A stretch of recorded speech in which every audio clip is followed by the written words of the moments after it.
성경 공부 시작하겠습니다. 기도하시겠습니다.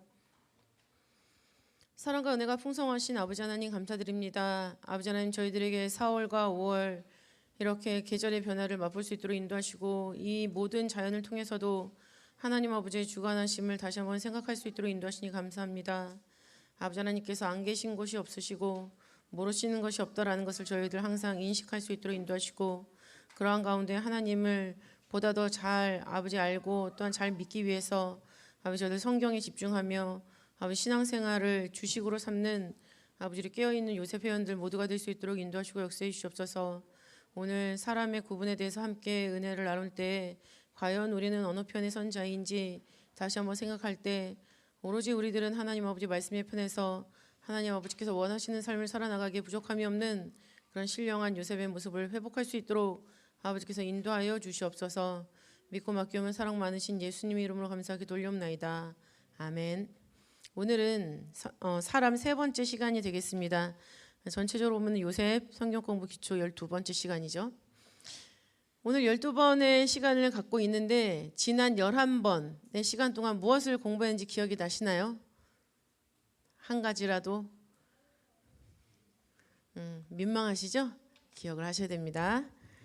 자, 오늘 사람의 구분에 대해서 공부를 할 건데, 지금 보시면은 사람은 우리 재밌는 말로 그런 얘기하죠. 세 종류로 나뉜다. 사람은 어떻게 세 종류죠? 남자, 여자, 아줌마. 이런 얘기 들어보지 못하셨어요? 네, 웃기는 얘기로 그냥 하는 소리인데, 성경에서는 과연 사람을 어떻게 나누고 있는지를 한번 보도록 하겠습니다. 첫 번째 괄호 1번 보시면은 창세기 5장 1절부터 2절의 말씀을 기록을 하고 있죠. 창세기 5장 1절부터 2절 말씀 보시면은 천지 창조에 대한 말씀이에요. 근데 제가 이것을 공부를 하다 보니까는 바사라는 창조가 이런 거고 아사라는 창조는 이런 거구나라는 걸 다시 한번 느끼게 되는데, 거기 주보에 기록된 창세기 5장 1절 2절을 한번 읽어볼까요? 읽겠습니다. 시작. 아담 자손의 계보가 이러하니라. 하나님이 사람을 창조하실 때 하나님의 형상대로 남자와 여자를 창조하셨고, 그들이 창조되던 날에 하나님이 그들에게 복을 주시고 그들의 이름을 사람이라 일컬으셨더라 라고 말씀을 하고 있죠. 여기서 하나님이 사람을 창조하실 때라는 그 창조는 바라 창조예요. 바라 창조라는 의미는 뭐냐면 절대적인 의미로 창조하다 라고 했을 때 하나님의 가라사의 말씀으로 창조되는 것을 의미하죠. 그런데 이 바라라는 그 단어의 뜻은 선택하다라는 의미가 있고, 명확한 형태를 주다라는 의미가 있어요. 그래서 무에서 유를 창조할 때 바라라는 단어의 의미의 창조를, 그런 단어를 사용을 하는데, 그 의미가 하나님이 선택하시고 어떤 구속의 정확한 설계도를 가지고 시작하시는 그런 의미가 아닌가라는 그런 생각을 하게 되었습니다. 또 거기서 보면은 하나님의 형상대로 지으시되라고 나와 있죠. 하나님의 형상대로 지으시되, 그 지으시되라는 것은 아싸라는 창조의 의미예요. 아싸. 그러니까 뭘 만드셨다, 천지 창조하셨다라고 했을 때 바라 창조에 대비돼서 아싸 창조가 있는데, 그건 뭐냐면 유에서 유를 창조하는 거죠. 있는 것을 가지고 또 다른 있는 것을 창조할 때 아싸라는 건데, 이 의미를 보니까는 부여하다라는 의미가 있어요. 그래서 하나님이 절대적인 의미의 어떤 구속사적인 선택의 의미에서 창조를 진행해 나가실 때 하나님의 형상을 부여하시고 그 다음에 하나님의 뜻을 이루기를 바라시는 그런 창조의 의미가 아사라는 것이 지금 창세기 5장 1절 그 창조하실 때 또 형상대로 지으시되 이 두 단어를 통해서 구별이 되거든요. 그래서 이거를 한번 나눴으면 좋겠다라고 설명을 드렸고, 자, 창세기 5장 1절 2절 말씀 보니까는 사람을 두 가지로 구분을 하고 있죠. 무엇과 무엇으로 구분을 하고 있습니까? 남자와 여자. 그래서 사람의 구분 첫 번째는 남자와 여자입니다. 남자와 여자. 근데 이 남자라는 히브리어도 보니까 우리가 일반적으로 아담이라고 얘기를 하잖아요. 근데 아담은 사람이라는 의미에서의 그 아담인 거고, 남자라는 의미의 히브리어는 자카르예요. 자카르. 근데 자카르라는 거 많이 들어보셨죠? 기억하다, 옛날을 기억하라라고 했을 때 이렇게 시작을 하는데 그 자카르를 어원으로 하고 있지만은 또 다른 의미의 자카르가 이 남자라는 뜻이에요. 그래서 이 남자라는 의미를 봤더니 어떤 의미가 있냐면 기억된 남성이란 뜻이죠. 그래서 하나님이 창조하실 때 남자와 여자를 창조하셨는데 뭔가 하나님이 기억하시는 중에 선택하신 그것을 남자라고 이렇게 명명을 하신다라는 의미라고 볼 수가 있겠습니다. 그리고 여자는 네케바라고 합니다. 네케바, 여성, 암컷 뭐 이런 의미죠. 물론 그 자카르라는 그 의미에 수컷이라는 의미도 있어요. 그래서 창세기에 보면은 할례와 관계해서 남자에게 할례를 행한다라고 나와 있잖아요. 그래서 할례와 관계된 그 남자라는 단어는 다 자카르라는 단어를 쓰고 있어요. 그래서 창세기 17장에서 할례 사건에서도 그 자카르를 쓰지만은 그 야곱의 두 아들이 할례를 오용하죠. 그랬을 때 그 남자가 다 할례를 행해야 된다라고 했을 때 그 남자도 자카르예요. 근데 나머지 부분은 다 뭐냐면 이쉬라는 단어를 쓰죠. 이쉬는 타락 후에 아담이 하와와 구분을 지어서 자기 남자 이렇게 표현한 뭐가 이쉬가 되겠습니다. 그래서 저도 이번에 이거 하면서 이거 처음 봤는데 아 이게 의미가 다르구나, 보다 더 연구를 많이 해봐야겠다라는 그런 생각을 가졌습니다. 남자와 여자로 나뉘어져요. 그 다음에 두 번째 보니까는 민수기 16장 48절 말씀이죠. 읽겠습니다. 시작. 죽은 자와 산 자 사이에 섰을 때 연병이 그치니라. 그래서 세상의 사람들은 두 가지로 또 나눠지는데 또 무엇과 무엇으로 나눠집니까? 죽은 자와 산자와 죽은 자로 나뉘죠. 여러분들 외우는 사도신경에서도 산자와 죽은 자를 심판하러 오시리라 라는 말씀을 우리가 날마다 외우고 있습니다. 하나님 편에서 볼 때는 산자가 있고 죽은 자가 있다라는 거죠. 민수기 16장 48절에서 사용되는 이 산자와 죽은 자는 진짜 죽은 자, 진짜 산자를 말하죠. 그래서 히브리어에서는 죽은 자, 무트라는 단어인데 사형 집행을 하다, 죽이다 이런 의미를 가지고 있어요. 또 산자라는 것은 하이라는 단어를 써요. 거의 대부분 죽은 자는 무트, 산자는 하이 이렇게 쓰는데 그 하이가 살아있는 그리고 생명 이런 의미를 가지고 있죠. 근데 이 하이의 어원을 쫓아가 보면 영생과 직결되어 있는 걸 볼 수가 있어요. 이 히브리어 산자를 의미하는 하이의 어원을 보면은 하야라고 하거든요. 하야의 뜻이 뭐냐면 영원히 살다라는 뜻이에요. 영원히 살다. 그러니까 산자라는 과정을 통해서 우리가 영원히 사는 그런 신령의 세계, 영생 변화의 세계로 가게 돼 있잖아요. 그래서 이 산자라는 것에 사용하는 단어를 보니 여기서가 다가 아니라 우리가 영원한 생명을 누리기까지 가야 되는 어떤 과도기적인 상태가 산자라고 표현을 하는구나 라는 것도 우리가 깨달아 볼 수가 있는 거죠. 그래서 로마서 14장 9절 말씀을 읽겠습니다. 시작. 이를 위하여 그리스도께서 죽었다가 다시 살으셨으니 곧 죽은 자와 산자의 주가 되려 하심이니라 라고 말씀하고 있어요. 그래서 산자와 죽은 자의 주가 되시는 그리스도에 대해서 말씀을 하고 있죠. 왜 그럴까요? 예수님이 심판하십니다. 산자도 심판하시고 죽은 자도 심판하시고 우리가 사도신경에서 외운 것처럼. 그래서 사도행전 10장 42절 말씀 보시면은 하나님이 산자와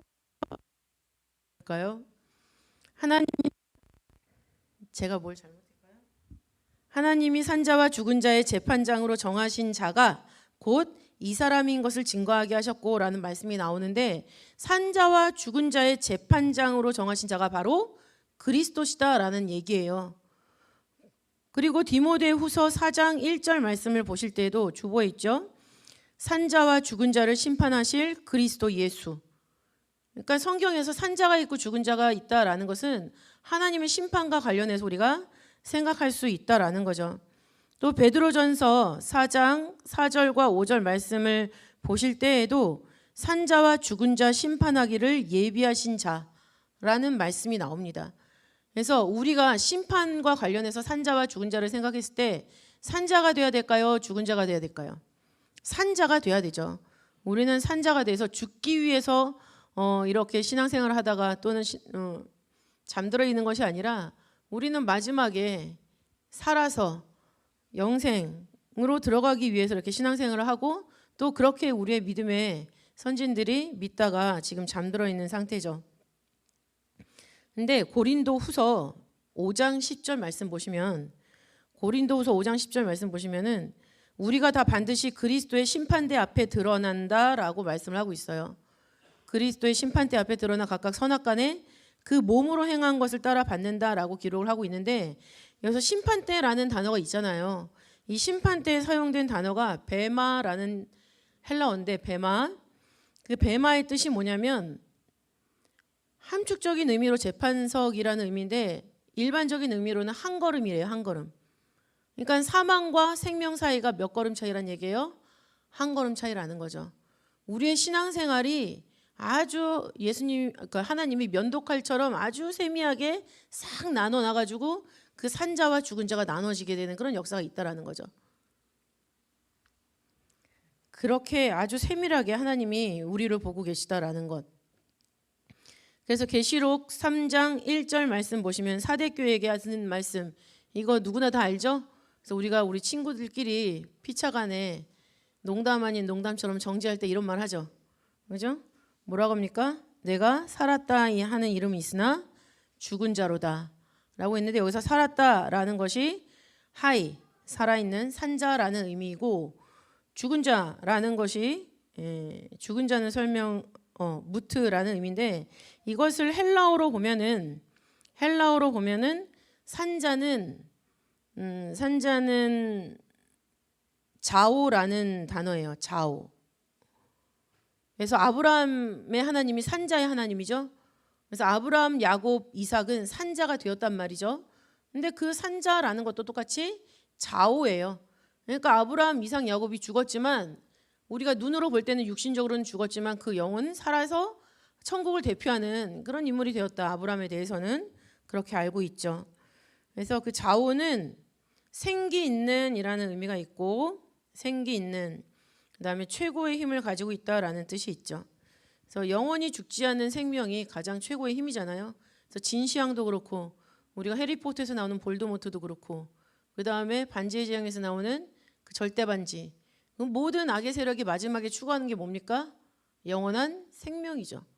힘의 가장 결정판은 영원한 생명이에요. 근데 하나님의 방법대로 우리가 영원한 생명을 얻어야지 사람의 방법대로 욕심을 가지고 그것을 획득할 수는 없어요. 그러면 죽은 자는 헬라어로 뭐라고 하는가? 네크로스라고 하죠. 네크로스. 네크로스는 영적으로 죽은이라는 의미죠. 실제로 죽은 것도 네크로스라는 단어를 사용을 하는데 관건은 뭡니까? 영적으로 죽었다라고 했을 때는 확실하게 네크로스라고 쓴다라는 거죠. 그래서 하나님이 보실 때는 산자와 죽은 자가 있다. 심판과 관련이 있죠. 그 다음에 세 번째 요한일서 4장 2절부터 3절 말씀을 읽겠습니다. 시작. 하나님의 영은 이것으로 알지니 곧 예수 그리스도께서 육체로 오신 것을 시인하는 영마다 하나님께 속한 것이요 예수를 시인하지 아니하는 영마다 하나님께 속한 것이 아니니 이것이 곧 적 그리스도의 영이니라. 오리라 한 말을 너희가 들었거니와 이제 벌써 세상에 있느니라. 적 그리스도의 영이 이미 이 세상에 있다라는 거죠. 그런 마당에 하나님께서 보시는 것은 어떤 부류의 사람이겠어요? 하나님께 속한 자와 마귀에게 속한 자. 하나님 보실 때는 쟤가 나한테 속했구나. 쟤는 마귀한테 속했구나. 이렇게 나눈다는 얘기예요. 그러면 그 특징을 보니까는 하나님의 영을 받은 사람은 하나님께 속한 자, 또 적그리스도의 영을 받은 사람은 마귀에게 속한 자가 되겠죠. 그럼 이 사람들은 어떤 특징이 있냐면은 거기 요한복음 8장 47절 말씀 보니까 하나님께 속한 사람은 하나님의 말씀을 들어요. 그러면 마귀에게 속한 사람은 하나님 말씀을 들을까요? 안 들을까요? 안 들어요. 모이면 하나님의 말씀을 공부하는 게 아니라 모이면 하나님의 말씀이 아닌 사람의 생각을 나누게 되는 거죠. 그것이 바로 하나님께 속한 자와 마귀에게 속한 자의 분명히 나타나는 특징이라는 겁니다. 그래서 요한복음 8장 44절 말씀 보시면 다 아시는 말씀이죠. 마귀, 너희 아비 마귀에게 났으니 하면서 그 마귀에게 속한 자들의 특징이 막 나오고 있습니다. 처음부터 살인한 자, 진리에 서지 못한다. 그리고 거짓을 말할 때마다 제 것으로 말한다. 제 것으로 말한다라는 것은 제 것은 뭐냐면 자기에 관계된 그다음에 사적인 그런 얘기를 많이 한다라는 얘기죠. 거짓말장이다. 거짓말장이 원어의 뜻을 보면은 믿음을 저버린 사람, 거짓되고 믿을 수 없는 사람 이렇게 해석을 하고 있습니다. 그리고 거짓말을 한다라고 나와 있죠. 거기서 거짓을 말할 때마다라고 했을 때 그 거짓은 고의적인 거짓말을 말합니다. 그래서 거짓으로 속이려고 의도적으로 하는 말들 그런 것들이라고 하죠. 그래서 마귀에게 속한 자들은 이런 특징을 가지고 있다. 그러나 하나님께 속한 사람은 죄를 지을 수가 없대요. 당최. 그런 표현이 성경에 있더라고요. 요한일서 3장 8절만 거기 기록을 하고 있는데 9절 말씀을 보시면 요한일서 3장 9절 말씀을 보시면은 하나님께로서 난 자마다 죄를 짓지 아니하나니 이는 하나님의 씨가 그의 속에 거함이요. 하나님의 씨는 뭘까요? 누가복음 8장 11절 말씀 보시면 말씀이죠. 그러니까 하나님께 속한 사람은 말씀을 듣는다고 했는데 그 들은 말씀이 마음속에 심겨져 있는 거예요. 그래서 그 말씀이 마음속에 있기 때문에 죄를 지을 수가 없다라는 거죠. 그리고 저도 범죄치 못하는 것은 하나님께로서 났음이니라 라고 나와 있는데 이 말씀을 공동 번역으로 보면은 이렇게 얘기를 합니다. 요한일서 3장 9절 말씀을 공동 번역에서는 누구든지 하나님께로부터 난 사람은 자기 안에 하나님의 본성을 지녔으므로 죄를 짓지 않습니다. 그는 하나님께로부터 난 사람이기 때문에 도대체 죄를 지을 수 없습니다. 아무리 죄를 지으려고 나쁜 마음을 먹어도 마음속에 하나님의 말씀이 막 요동을 치기 때문에 죄를 도대체 지을 수가 없다라는 거죠. 하나님의 본성을 지녔다. 우리가 아까 창세기 5장 1절 2절 봤지만은 하나님의 형상대로 지으셨다 했을 때 그 지었다라는 게 부여했다라는 거죠.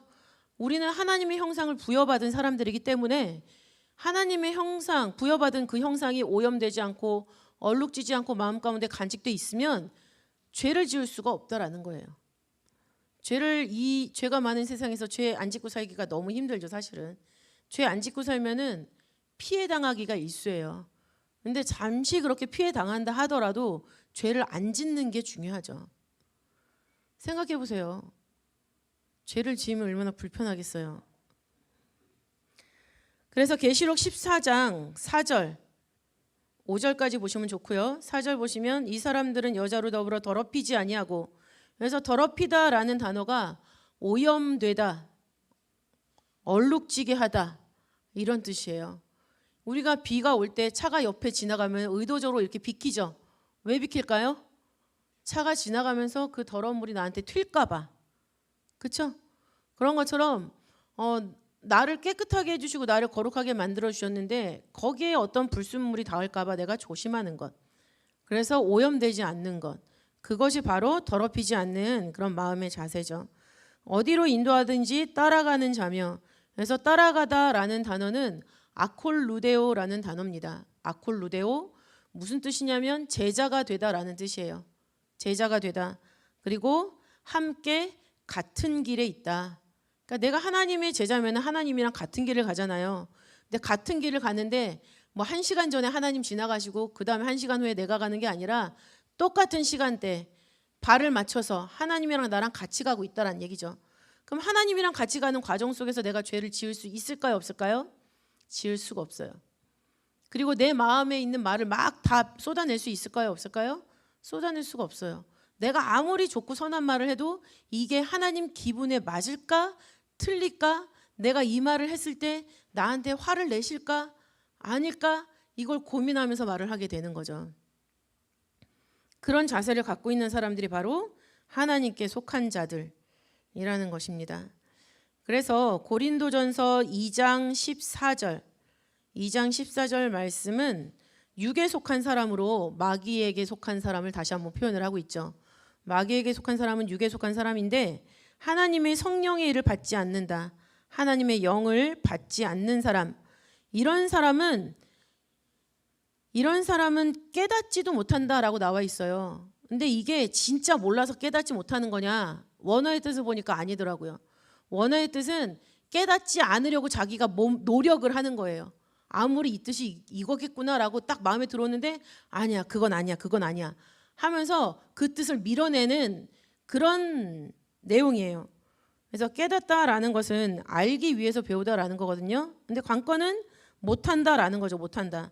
그래서 못하다라고 했을 때 하다라는 부분. 근데 못하다 하면 부정이 되겠죠? 근데 하다라는 것을 디나마이라는 헬라어를 써요. 디나마이.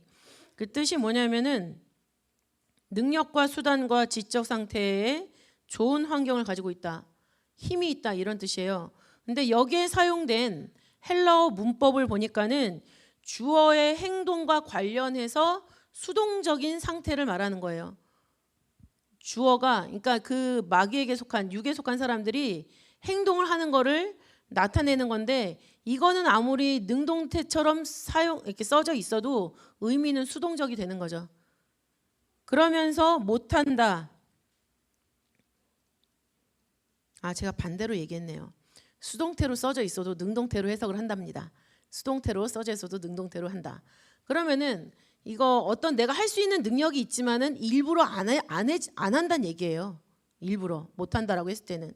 그러니까 하나님의 말씀에 대해서 일부러 듣지 않으려고 하는 그런 속성을 갖고 있는 사람이 바로 마귀에게 속한 사람이다. 화요 브런치에 나오시면 보다 더 자세히 아실 수가 있습니다.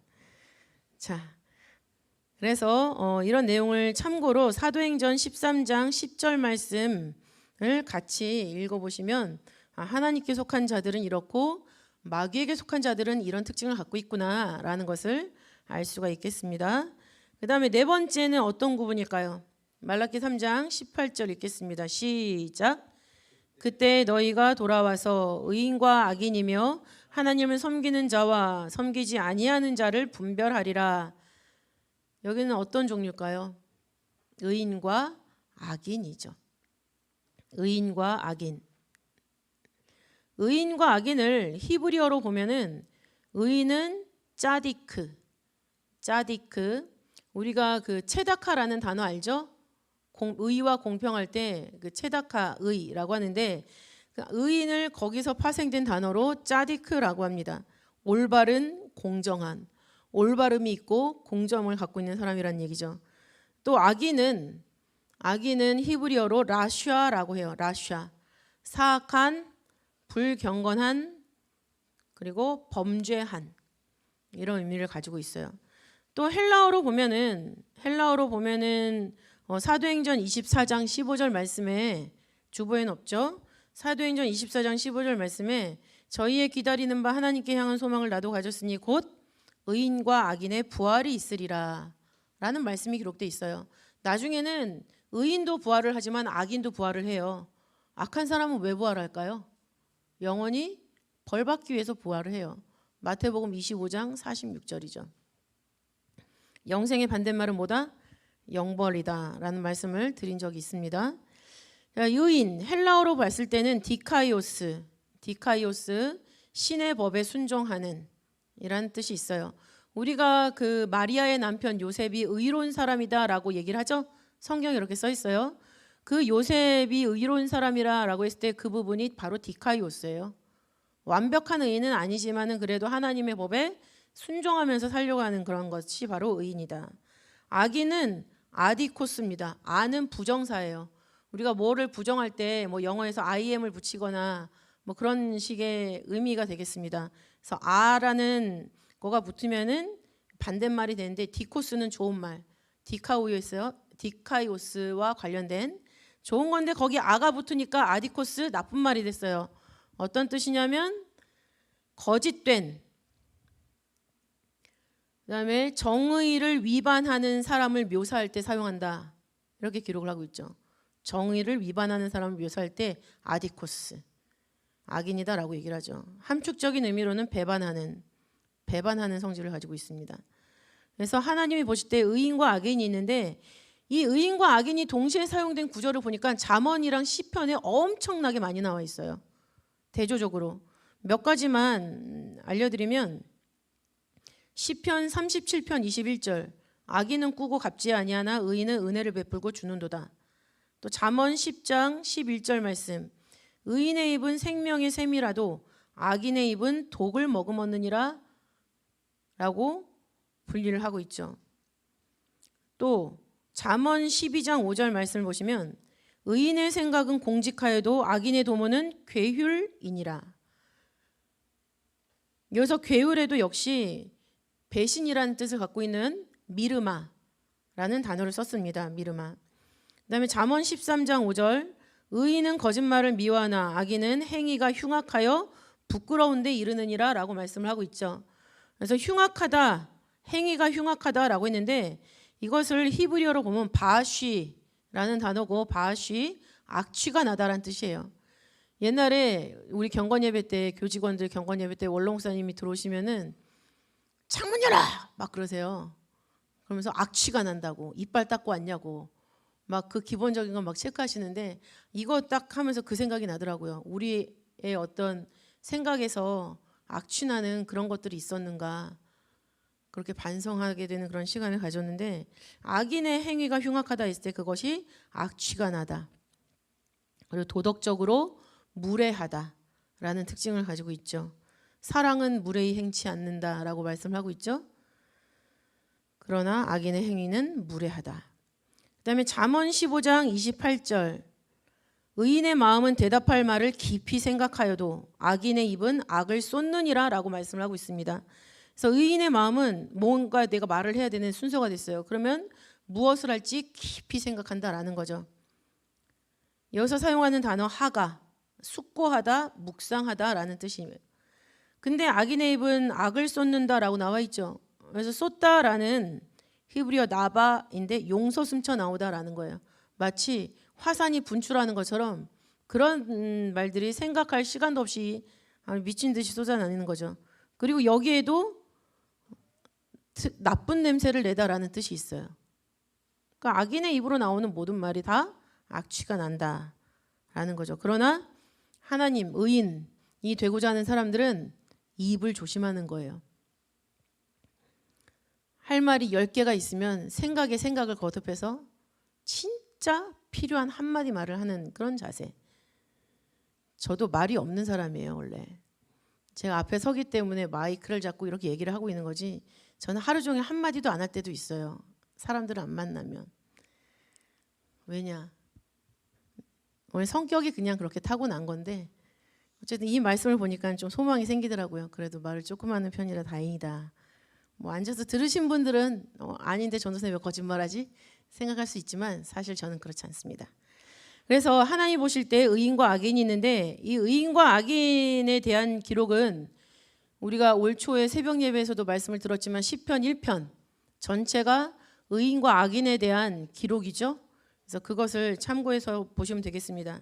지금 쭉 보시면 남자, 여자, 그 다음에 하나님에 속한 자, 마귀에게 속한 자, 그 다음에 산자와 죽은 자, 의인과 악인 이렇게 돼 있죠. 세 가지 부류가 있습니까? 없습니까? 세 가지 부류는 없어요. 이거 아니면 저거예요. 중간이 없습니다. 의인 60%, 악인 40%로 구성된 사람 없습니다. 그리고 이 두 사이에서 결정하라라는 말씀을 이미 엘리야 시대 때 하고 있어요. 우리 마지막으로 다 같이 열왕기상 18장 21절 말씀을 찾고 읽을게요. 열왕기상 18장 21절 말씀.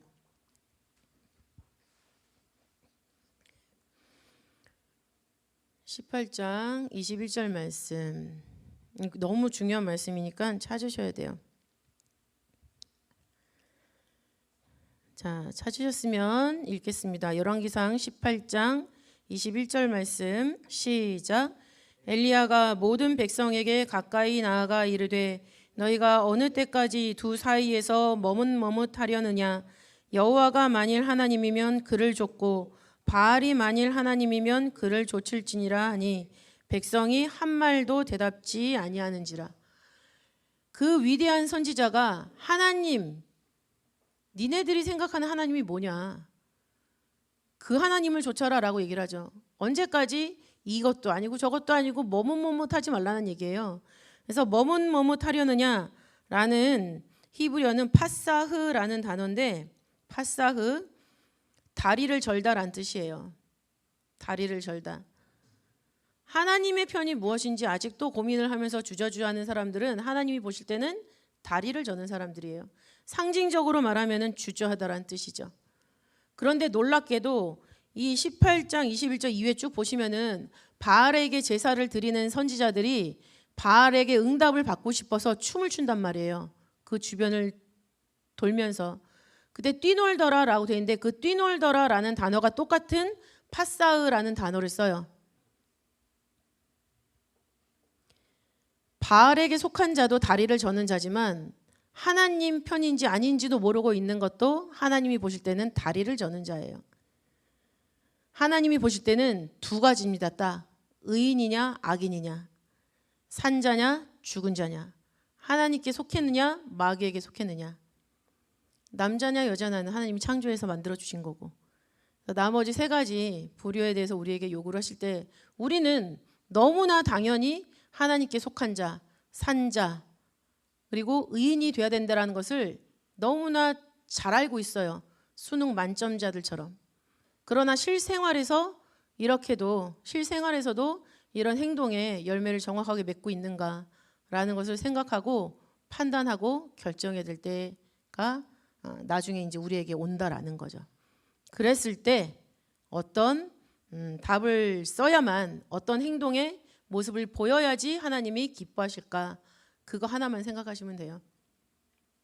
기도하시겠습니다. 주기도문하고 마치겠습니다. 하늘에 계신 우리 아버지여, 이름이 거룩히 여김을 받으시오며 나라의 임하옵시며 뜻이 하늘에서 이룬 것 같이 땅에서 이루어지이다. 오늘 우리에게 일용할 양식을 주옵시고 우리가 우리에게 죄진 자를 사하준 것 같이 우리의